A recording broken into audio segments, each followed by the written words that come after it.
യേശുവേ നന്ദി, യേശുവേ മഹത്വം.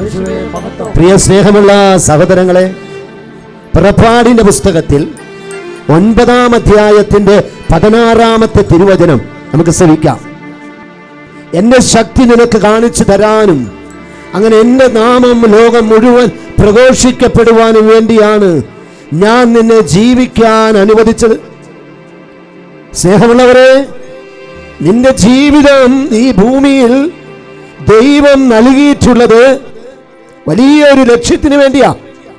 ഇന്ന് നമ്മളൊക്കെ കാണുന്ന ഒരു കാര്യം, ജീവിത ലക്ഷ്യമില്ലാതെ ജീവിക്കുന്ന മനുഷ്യര്, ജീവിതത്തിൽ ലക്ഷ്യമില്ലാത്ത അവസ്ഥയിൽ മുന്നോട്ട് പോകുന്ന ജീവിതങ്ങളോട് എന്റെ സഹോദര സഹോദരി, കർത്താവ് പറയാ, നിനക്ക് ഞാൻ ജന്മം നൽകിയത്, നിനക്ക് ഞാൻ ജീവിതം തന്നത്, ഇന്നത്തെ ദിവസം ജീവിക്കാൻ ജീവിതം നിനക്ക് ഞാൻ അനുവദിച്ചു തന്നത് 2 കാര്യത്തിന് വേണ്ടിയാ.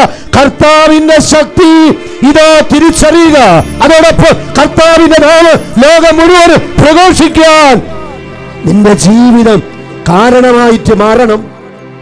സഹോദര സഹോദരി, നീ ഏതവസ്ഥയിലാണ്? ദൈവം നിന്നെ വിളിക്കുന്നു. ദൈവത്തിന്റെ ശക്തി നീ തിരിച്ചറിയണം. കർത്താവിന്റെ നാമം ലോകം മുഴുവനും നിന്നിലൂടെ പ്രഘോഷിക്കപ്പെടാൻ, നിന്നിലൂടെ അത് എത്തിച്ചേരുവാൻ കർത്താവ് നിന്നെ ഇന്ന് വിളിക്കുന്നു, അഭിഷേകം ചെയ്യുന്നു. കർത്താവിന്റെ വിളി നമുക്ക് സ്വീകരിക്കാം. അതിനായി ജീവിതത്തെ സമ്പൂർണമായി നമുക്ക് സമർപ്പിക്കാം. കാരുണ്യവാനായ കർത്താവ്, അങ്ങയുടെ തിരുസന്നിധിയിലേക്ക് അങ്ങയുടെ പ്രിയപ്പെട്ട മക്കളെ വളരെ പ്രത്യേകമായി സമർപ്പിക്കുന്നു. കർത്താവേ, അങ്ങയുടെ ശക്തി മനസ്സിലാക്കാൻ, തിരിച്ചറിയാൻ, അത് വിശ്വസിക്കാൻ പറ്റാത്ത മകന്റെ മകളുടെ മേൽ നിന്റെ കരം നീട്ടണമേ. കർത്താവേ, നിന്റെ ശക്തി തിരിച്ചറിയാൻ പറ്റാത്ത വിധത്തിൽ ഈ ലോകത്തിന്റെ സ്വാധീനങ്ങളിൽ പെട്ടുകഴിയുന്ന ഓരോ മകന്റെ മകളുടെ മേലുള്ള സകല ബന്ധനങ്ങളും കെട്ടുകളും യേശുക്രിസ്തുവിന്റെ അധികാരമുള്ള നാമത്താൽ, പൗരോഹിത്യ അധികാരത്താൽ വിട്ടുമാറി പോകട്ടെ. അപ്രകാരമുള്ള സ്വാധീനങ്ങൾ വിട്ടുവപ്പിക്കപ്പെടട്ടെ. കർത്താവിന്റെ നാമം പ്രഘോഷിക്കുവാൻ, കർത്താവിനെ മഹത്വപ്പെടുത്തുവാൻ, കർത്താവിനെ അനേകരിലേക്ക് എത്തിപ്പിക്കുവാൻ അഭിഷേകം ചെയ്യണമേ. വചനം കൊടുക്കുവാൻ, വചനം പ്രഘോഷിക്കുവാൻ ഇന്ന് ഈ കാലഘട്ടത്തിൽ നിലകൊള്ളുന്ന സകല തടസ്സങ്ങളും സകല ബന്ധനങ്ങളും യേശുനാമത്തിൽ വിട്ടുമാറി പോകട്ടെ. ആ മേഖലകൾ വിട്ടുവപ്പിക്കപ്പെടട്ടെ, ഇപ്പോഴും എപ്പോഴും എന്നേക്കും.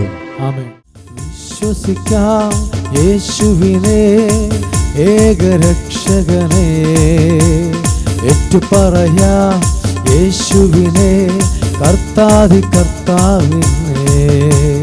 വിശ്വസിക്കാം യേശുവിനെ, ഏകരക്ഷകനെ, ഏറ്റുപറയാം കർത്താവിനെ.